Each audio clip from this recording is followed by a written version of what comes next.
Our next witness, Coach Bruce Pearl from Auburn, and I must confess my brother and sister-in-law live in Auburn, and they're big fans and never miss a game. And you finally convinced them to watch a committee on religious liberty, so thank you. You are the founder of the Jewish Coaches Association. Coach, you're up. Well, thank you for inviting me to speak today, and thank you all very much for your work. What in the world did you think a college basketball coach could do here today? Can you? It doesn't feel like you necessarily belong here, but I'm honored to be here.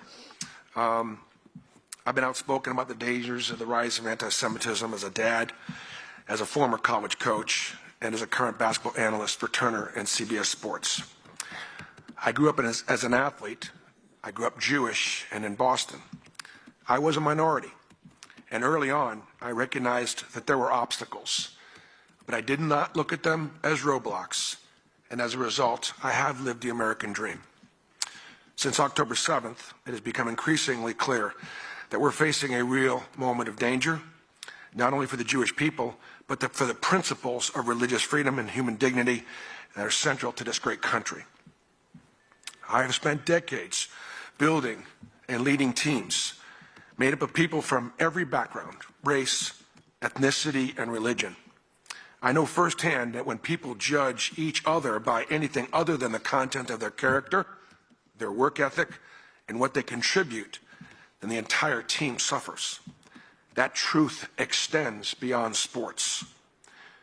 History teaches us that when a society begins to scapegoat, exclude, or target a group based on their identity, the decay really stops with that group. Unfortunately, we're seeing those warning signs right here in the United States of America. The poison is coming from across the political spectrum. On the far right, we see conspiracy theories about Jewish power and hidden Israel influence. We see Holocaust denial and efforts to demonize Jews as enemies of Christianity. On the far left, the Jewish people's basic rights and sense of belonging are being attacked under the guise of anti-Zionism. From Islamist extremists, including terrorist groups like Hamas, Hezbollah, the Houthis, and their sponsor, the Iranian regime, we face openly genocidal threats.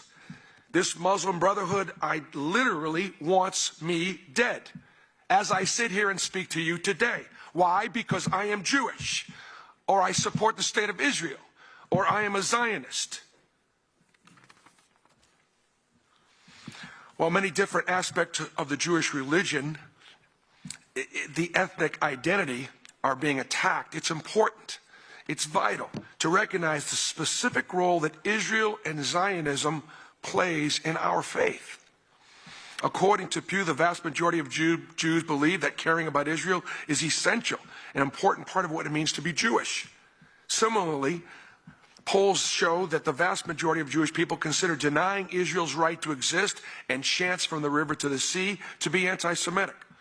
This has nothing to do with criticizing the Israeli government, which Israelis and Jews do all the time. It reflects the fact that Zionism is central to Jewish religious ethnic identity and is rooted in thousands of years of history, language, culture, faith, geography.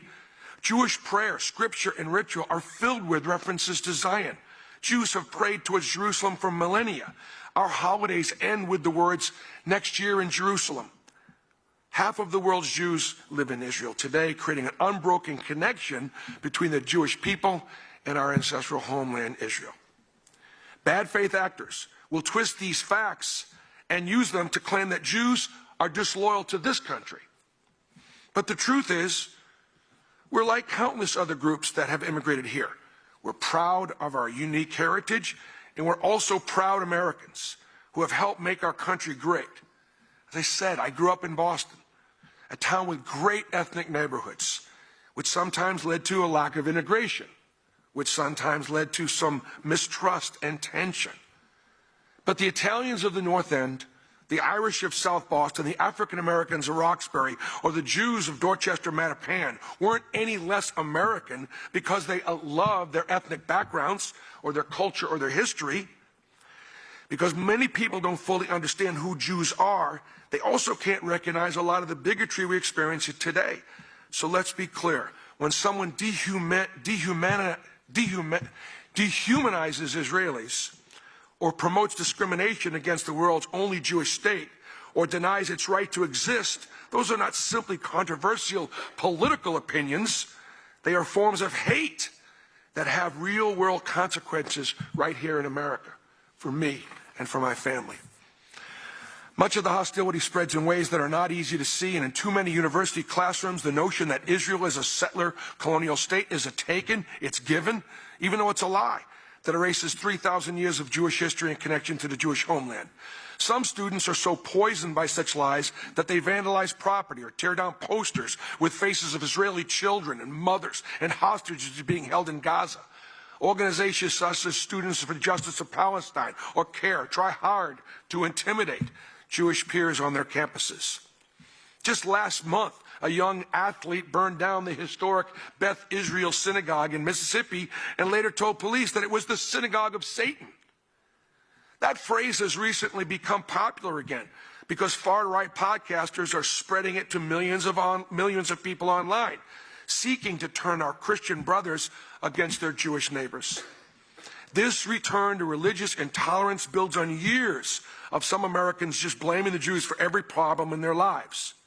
Replacement theology takes the Old Testament and Jesus' life on this earth as a Jew out, and it replaces it with the church only, with America only, and without and with white only. This can be a powerful attraction to many young white Christians experience a delay in trying to live the American dream. The end result of all the disinformation and radicalization is deadly violence. Last year, a far-left terrorist murdered a young couple, Yaron Lashinsky and Sarah Milgram, outside the Capitol Jewish Museum, just a few blocks away. I was in D.C. that morning speaking to members of Congress in the Capitol. We were celebrating Jewish Heritage Month with the Combating Anti-Semitism movement. That could have easily been me. And with the entire life in front of Yaron and Sarah, if given the option, I wish it was me. I will leave here today with my head on a swivel. I recognize that I'm a target. You think I'm exaggerating? In Boulder, Colorado, an Islamist terrorist hurled Molotov cocktails at participants who were part of a weekly solidarity walk, just calling for the release of hostages, many of them Americans. The terrorists ended up murdering 82-year-old Karen Diamond, a Holocaust survivor who came to this country for a better life and was murdered by the same hate that fueled Nazi Germany. In 2018 and 19, white supremacist terrorists targeted synagogues in Pittsburgh and Poway, murdering 12 Jewish worshippers. This is not who we are, but it is who we will become if we don't take dramatic and urgent actions to fight anti-Semitism now. This commission and our federal government and American Jewry have an essential role to play in that fight right here and right now. First, civil rights laws must be fully enforced and applied consistently and even-handedly for the protection of all groups, including Jewish Americans. Second, institutions, including our own Congress, should be encouraged to adopt and use a clear, widely accepted working definition of anti-Semitism, the IHRA definition of a non-binding tool. The clarity of this definition helps protect the civil rights while fully respecting First Amendment freedoms. And third, Jews in America must do more than report anti-Semitic incidents. The Jewish community is wrong in assuming that anti-Semitism comes from ignorance, and that if we document it and shame it loudly enough, it'll just stop. American Jewry needs to build a stronger Jewish identity and stop apologizing for it. Our success is an example of the American dream. Our thriving, our educating, our contributing has and will continue to make America great. We need Jews to participate in Jewish life, to support day schools and camps, synagogues and temples, visit Israel and support the state of Israel and stop apologizing for it. Reporting on anti-Semitism is not the same thing as fighting anti-Semitism. And we do need our institutions to impose consequences on those who enable or excuse hatred. And finally, education is crucial. Academic and civil institutions must teach what anti-Semitism looks like today in all its contemporary forms. Universities want to be institutionally neutral. They don't want to take sides for fear of protests or stirring the pot. Look, we first teach the difference between right and wrong, good and evil, truth and lies and propaganda. The truth is that Israel has been surrounded by Islamic neighbors who rule their people and who simply don't want to live next door or side by side. They want the Jews gone from the land. That's the truth. The truth is that if the Jews had lost any of the wars that we were thrust into, 48, 67, 73, or October 7, 2023, Jerusalem would not be the free sea that it is today. That would protect all faiths from visiting there, live and worship. Yet somehow we are afraid to teach our kids those truths on our college campuses today. I love the United States of America. This country saved my family from the Holocaust and from pogroms. Jewish Americans should be our greatest patriots, should be the most grateful citizens in this country. Because of its promise of liberty, my family was able to build a life here. But we all know that freedom must be protected. It does not preserve itself. And today that responsibility is more urgent than ever. The Jewish people are running out of places to live. Where else are we supposed to go? Some say go back to Israel. And some say that Israel is not ours to go back to. So do you see the problem? We have a choice. We can hope that this moment passes, or we can stand up and say clearly, this is not who we are. In 2025, the Auburn basketball team won the SEC championship. We got to our second Final Four. And publicly and proudly, we call God, and we thank God for the blessing.